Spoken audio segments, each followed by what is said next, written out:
The soft, cream-colored lace of the wedding gown felt unusually heavy against Sandra's skin as she stood in the dim corridor of the Mirari Hotel. At 28, 7 months pregnant, and only hours away from saying I do, she should have been cocooned in the blissful exhaustion of a bride-to-be. She had spent years looking for a harbor, a man whose word was iron and whose heart was a safe house. In Asher, she believed she had found that sanctuary. He was the man who rubbed her swollen feet and whispered promises of a legacy to their unborn daughter, Amarachi. But as she stood outside room 712, the gift bag in her hand felt like a lead weight. Her cousin Linda had been so insistent. "Go surprise him, Sandra," Linda had urged with a playful wink earlier that evening. "A groom needs to know his bride is thinking of him before the big day." It was a gesture of love, or so Sandra thought, until she reached the door and realized it wasn't locked. It was slightly ajar, just enough for the muffled sounds of laughter to bleed into the hallway. Sandra's hand went instinctively to her belly, her fingers splaying over the life kicking gently beneath the fabric. The laughter inside wasn't just Asher's, it was feminine, high-pitched, and agonizingly familiar. It was Linda. She froze, the air in the hallway turning thin and cold. Every instinct told her to turn back, to preserve the lie for just one more day, but her feet remained rooted to the carpet. Through the crack in the door, she saw them. Asher wasn't just with another woman, he was with the very person who had walked Sandra through every doctor's appointment and bridal fitting. "She's getting so big, Asher," Linda's voice drifted out, laced with a cruelty Sandra had never heard before. "Are you really going through with this? The doting father act is getting a bit thick, don't you think?" Asher's chuckle was a jagged blade that sliced through Sandra's heart. "It's a means to an end, Linda. The investors love the family man image. Once the papers are signed and the baby is here, Sandra will be too tired and too tied down to notice anything. I'll have the control, the funding, and you, always you. She's just a vessel for the life I need to project." The world tilted. Sandra's eyes widened, a scream dying in her throat as she clamped her hand over her mouth to stifle a sob. The vulnerability of her pregnancy, once her greatest joy, now felt like a target painted on her back. They weren't just betraying her heart, they were plotting to cage her future. In that corridor, the delicate bride died, and a cold, silent resolve took its first breath. She didn't burst in. She didn't cry out. Instead, she slowly reached into her silk clutch, pulled out her phone, and pressed record. The morning sun filtered through the lace curtains of Sandra's childhood bedroom, casting soft, dancing shadows across the cream-colored gown draped over the vanity. At 28, Sandra moved with a deliberate, rhythmic grace, a slow sway necessitated by the 7-month life growing within her. She rested a hand on her stomach, feeling the familiar, reassuring flutter of her daughter's kick.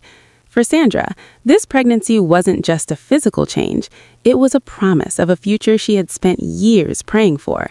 The house was a symphony of joyful chaos. From the kitchen, the savory scent of jollof rice and fried chicken wafted upstairs, accompanied by the melodic clinking of pots and the boisterous laughter of aunties. In the hallway, cousins bartered over hairpins and lost shoes, their voices rising in excitement for the union of the year. Sandra sat on the edge of her bed, watching the bustle with a serene smile. She felt like the luckiest woman alive. Asher had been everything she dreamed of, a man of stature, a devoted protector who had walked into her life when she felt most vulnerable. He was polished and charismatic, the kind of man who didn't just enter a room, but commanded it. He had spent the last 7 months proving his worth, attending every ultrasound, holding her hand during the terrifying bouts of morning sickness, and whispering that their child would have the best life money and love could buy. He had built a pedestal for her, and she had stepped onto it with a heart full of gratitude. The wedding preparations were a testament to his ambition and their shared dream. Everything was grand, from the cathedral bookings to the high-profile guest list filled with Asher's business associates. He had told her repeatedly that he wanted the world to see how much he cherished her. Even the gown, an off-shoulder white lace masterpiece, had been his choice, a gift to ensure she looked like the queen he claimed she was. Linda, Sandra's closest cousin and confidant, burst into the room with a tray of fruit and a wide chewing gum grin. "Still dreaming, Sandra? You need to eat. Tomorrow you're a missus, and that little one inside you needs her energy." Linda sat beside her, tucking a stray lock of hair behind Sandra's ear with a touch that felt like sisterhood. "Asher is downstairs checking the flower arrangements for the 10th time. Honestly, the man is obsessed with making this perfect for you." Sandra leaned her head on Linda's shoulder, closing her eyes. She felt wrapped in a cocoon of safety. The house was full, her belly was full, and her heart was overflowing. She believed with every fiber of her being that she was walking into a forever built on a foundation as solid as stone. She had no idea how now that the foundation was already crumbling, or that the person holding her hand was the one holding the hammer. A cold, clinical clarity began to wash over Sandra, replacing the frantic heat of her initial shock. She realized that if she burst in now, she would be the emotional, pregnant woman they wanted her to be. If she cried, they would gaslight her. If she fled, they would hunt her down with apologies until she was trapped by a marriage license. She looked at the phone screen. 5 minutes and 58 seconds. 6 minutes. She stopped the recording and tucked the phone into her clutch with fingers that had stopped trembling. The bride they expected to see tomorrow, the soft, trusting woman who sought a safe haven, was gone. In her place stood a mother. She realized that her marriage was already a corpse. There was no point in trying to perform CPR on a lie. Her priorities shifted with the finality of a closing vault. She wasn't just a woman being cheated on. She was a protector whose child was being used as a pawn. Sandra turned away from the door, her movements silent and ghost-like. She didn't drop the gift bag this time. She carried it back with her, a reminder of the woman she used to be. As she walked toward the elevator, she began to mentally draft a different kind of ceremony.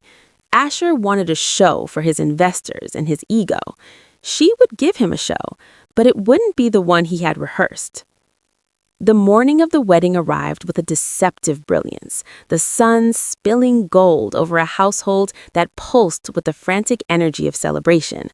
To the aunties singing in the kitchen and the bridesmaids clinking mimosas, Sandra was the picture of a tranquil bride. She sat in the center of the whirlpool, her face a mask of porcelain perfection, but behind her eyes, a cold fire was burning. She had not slept. She had spent the dark hours of the night transforming her grief into a series of surgical strikes. While the hairstylist pinned her veil, Sandra's thumb moved over her phone screen with clinical precision. Her first call had been made at dawn to a contact at the marriage registry, a man who owed her family a long-standing favor. With a few quiet words and a brief explanation of irreconcilable fraud, she ensured the legal documents awaiting their signatures at the altar were nothing more than expensive scrap paper. The marriage would be a performance with no legal heartbeat. Next, she reached out to her Uncle Ben, the silent patriarch of their family, and the primary bridge to the investment consortium Asher so desperately craved. She didn't cry when she spoke to him. She simply sent him a 30-second clip of the recording from room 712. The silence on the other end of the line was deafening. By the time she hung up, Asher's financial future was a hollow shell. The funding that was supposed to be his wedding gift had been retracted before the first guest even arrived at the church. Throughout the morning, Linda hovered nearby, her presence a toxic perfume. She kept touching Sandra's shoulder, offering false reassurances of forever. Sandra felt a visceral revulsion every time those fingers brushed her lace gown, but she didn't flinch. She leaned into the role, playing the part of the fragile, pregnant bride so perfectly that even Linda, in all her predatory cunning, suspected nothing. Asher sent a bouquet of lilies with a note that read, "To my sanctuary." Sandra looked at the flowers, the very sense of them felt like a funeral, and handed them to a bridesmaid to be placed in water. She was no longer a sanctuary. She was a fortress. The house grew louder as the departure time approached. Laughter echoed through the halls, and the pride in her parents' eyes nearly broke her resolve. But then she felt the kick of her daughter against her ribs, a sharp, rhythmic reminder of why this charade had to continue until the very last moment. She wasn't just canceling a wedding, she was dismantling a trap. As she stepped into the limousine, her hand resting firmly on her belly, Sandra knew that the man waiting for her at the altar thought he was about to claim his prize. He had no idea he was standing on a trap door, and she was the only one with the cord. The transformation began in a silence that none of the bridesmaids dared to break. As the makeup artist layered foundation onto Sandra's skin, she felt as though she were being encased in armor rather than cosmetics. Every brushstroke was a calculation, every dusting of powder a preparation for the battle ahead. She stared at her reflection in the gilded mirror, barely recognizing the woman looking back. Her eyes, usually warm and inviting, had hardened into two cold, dark stones. She looked like a queen, yes, but not one preparing for a feast. She looked like a monarch preparing for a siege. The room was a whirlwind of white silk and nervous laughter. Linda was there, fluttering around like a parasitic butterfly, adjusting the lace on Sandra's sleeves and whispering about how stunning she looked. Sandra remained motionless, a statue of regal composure. She allowed Linda to touch her, to fix her hair, and to play the part of the devoted cousin, all while the weight of the digital evidence in her clutch felt like a loaded weapon. Every time Linda smiled at her through the mirror, Sandra saw the shadow of the woman in room 712, the woman who wanted to steal her life and her child's future. The final touch was the veil, a sweeping expanse of tulle that obscured her face in a mist of white. As the stylist pinned it into place, Sandra reached out and grasped her bridal bouquet. The white roses were cold and damp, their fragrance cloying in the small room. Beneath the dense cluster of blooms, her fingers found the small, hard shape of the Bluetooth transmitter she had spent the morning testing. It was her voice, her shield, and her sword. She squeezed it once, a silent vow to the daughter kicking in her womb. When the photographer asked her to smile, Sandra tilted her head just enough to catch the light. It wasn't the smile of a blushing bride. It was the faint, dangerous curve of a woman who had already won. She stood up, the heavy train of her gown whispering against the floor like the scales of a serpent. Her father entered the room, his eyes misting over as he saw his daughter in her full glory. But Sandra only saw the exit. She wasn't walking toward a beginning, she was walking toward an end. As she moved toward the door, she adjusted the bouquet in her hand, ensuring the trigger was exactly where her thumb could find it. The mask was perfect, the queen was ready, and the war was about to begin. The heavy oak doors of the cathedral swung open, and the organ's roar filled the vast space. Sandra walked down the aisle, her father's arm a steady anchor against the turbulent sea of eyes watching her. To the guests, she was a vision of maternal grace. To Asher, standing at the altar with a smug, triumphant grin, she was the final piece of his professional puzzle. As she reached him, he took her hands, his touch cold and possessive. Sandra felt a shiver of revulsion, but held his gaze, her thumb finding the hidden trigger nestled in the stems of her roses. The priest began the liturgy, the ancient words echoing against the vaulted ceiling. When it came time for the vows, Asher stepped forward, his voice projected with the practiced clarity of a seasoned actor. "Sandra," he began, his eyes moist with manufactured emotion, "I am your heart, my sanctuary, and the mother of my child. I promise to be a man of integrity, to cherish you above all others, and to build a life founded on nothing but the truth." A ripple of ahs drifted through the pews. Linda, standing just feet away as the maid of honor, wiped a fake tear from her cheek. It was a perfect scene, until Sandra spoke. "The truth, Asher?" she asked, her voice quiet but carrying an edge that cut through the romantic haze. "Let's hear what your truth sounds like." Before he could respond, her thumb pressed the button. The church's high-fidelity speakers didn't crackle, they simply erupted. Suddenly, Asher's voice, not the one from the altar, but the jagged, cruel version from room 712, boomed through the sanctuary. She's a placeholder, a dignified, pregnant placeholder. Once the papers are signed, she'll be nothing more than a ghost in the attic. The silence that followed was violent. The guests' gasps were audible, a collective shudder that shook the pews. Asher's face went from confusion to a sickly, ashen gray as the recording played on, capturing the sound of Linda's laughter and the clink of glasses celebrating Sandra's destruction. The sanctuary Asher had promised was revealed as a cage, and the integrity he boasted of was shown to be a lie. Sandra stood motionless, her hand resting protectively on her belly, watching the man before her shrink. The church was no longer a place of worship, it was a courtroom. The guests turned their heads in a synchronized wave of disgust, from the groom to the maid of honor. Asher reached for Sandra's arm, his mask finally shattered, but she stepped back with a chilling composure. She looked at the congregation, then back at the man who had tried to steal her future.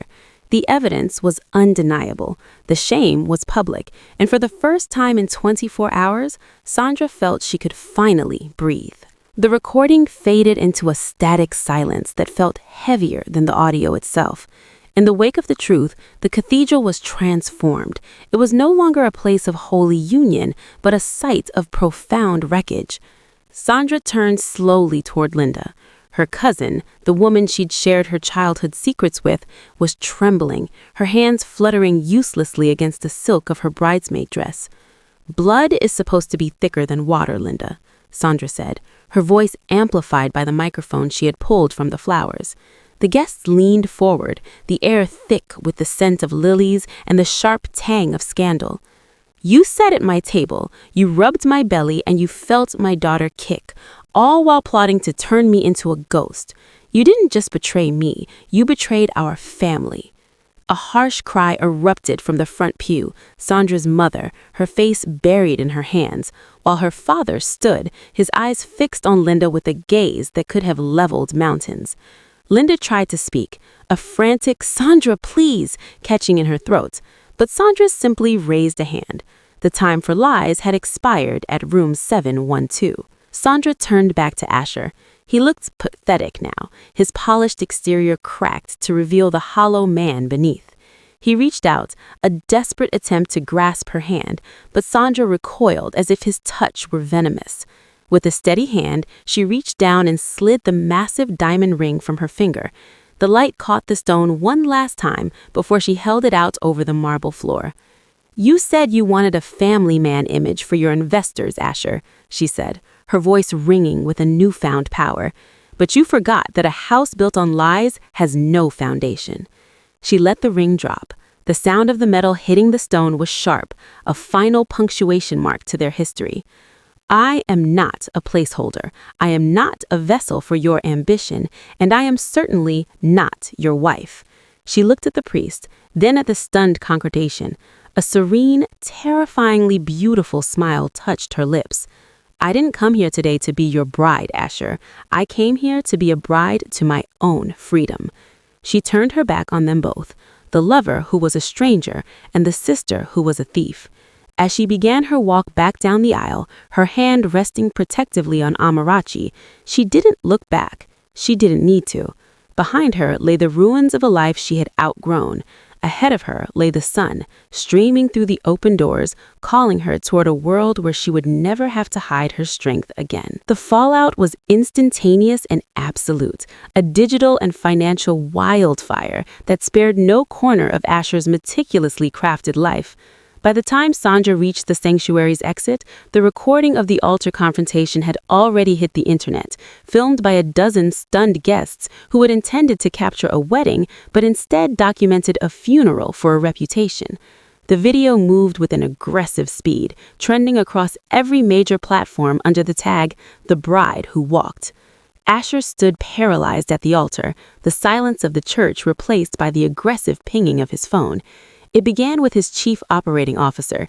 The investment consortium led by Sandra's uncle Ben had not just pulled their funding, they'd issued a formal statement of moral turpitude, freezing the bridge loans that kept Asher's latest venture afloat. Within the hour, his business accounts were flagged for internal review. The doting, stable CEO the board had invested in had vanished, replaced by a man whose voice was now synonymous with exploitation and deceit. The public's reaction was a tidal wave of righteous fury. On social media, the clip of Asher calling his pregnant bride a vessel and a placeholder sparked a global conversation about the hidden costs of narcissistic control. The comment sections were a sea of support for Sandra, while Asher's professional pages were dismantled by a barrage of criticism. His brand partnerships dissolved by sunset. His name, once a symbol of rising power, became a cautionary tale whispered in boardrooms and shared in group chats. In the days that followed, the destruction only deepened. The legal marriage license he'd planned to use as a tether was non-existent, leaving him with no claim to Sandra's family connections or her personal assets. He was left in a hollowed-out apartment, surrounded by wedding gifts he could no longer keep and a future he could no longer afford. Every time he turned on the news, he saw a screenshot of Sandra walking out of the cathedral, shoulders back, head held high, looking every bit the queen he'd tried to cage. For Asher, the silence was the worst part. The investors wouldn't take his calls. The friends who had cheered his ambition vanished like smoke. Even Linda had disappeared, fleeing the city to escape the shame of her exposed betrayal.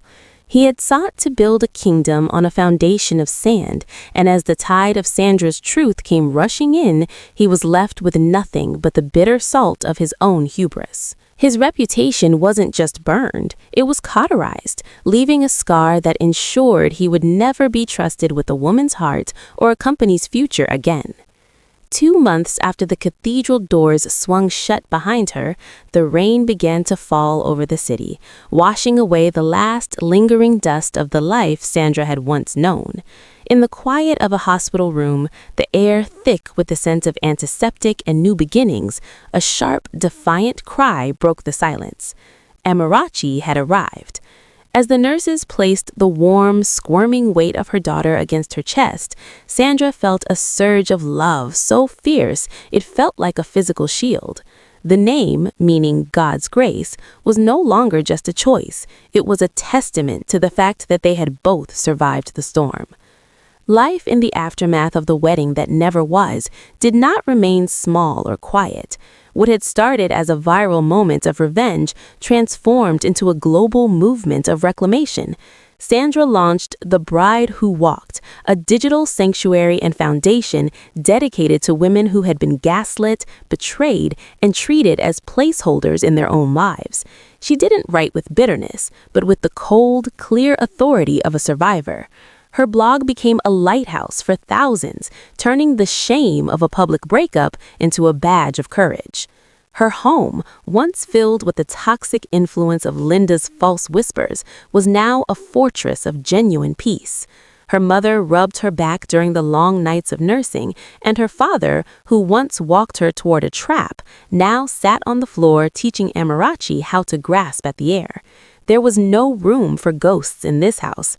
Linda had become a distant memory, a cautionary tale of how quickly blood can turn cold, while Asher's name was nothing more than a footnote in a legal brief. One evening, as the moonlight touched the nursery walls, Sandra sat by the window with her daughter asleep in her arms. She looked at her phone, scrolling through the thousands of messages from women who had found the strength to leave their own room 712s because of her. She realized that the betrayal hadn't broken her. It had simply stripped away the decorative lace to reveal the iron beneath. She leaned down and kissed Amarachi's forehead, whispering a promise into the soft, dark curls. "You saved me before you were even born, and now we will spend our lives making sure no one else is ever just a placeholder."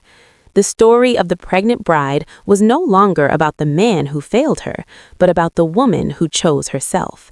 As the city lights twinkled in the distance, Sandra finally understood that her true forever hadn't started at the altar, but at the moment she decided to walk away.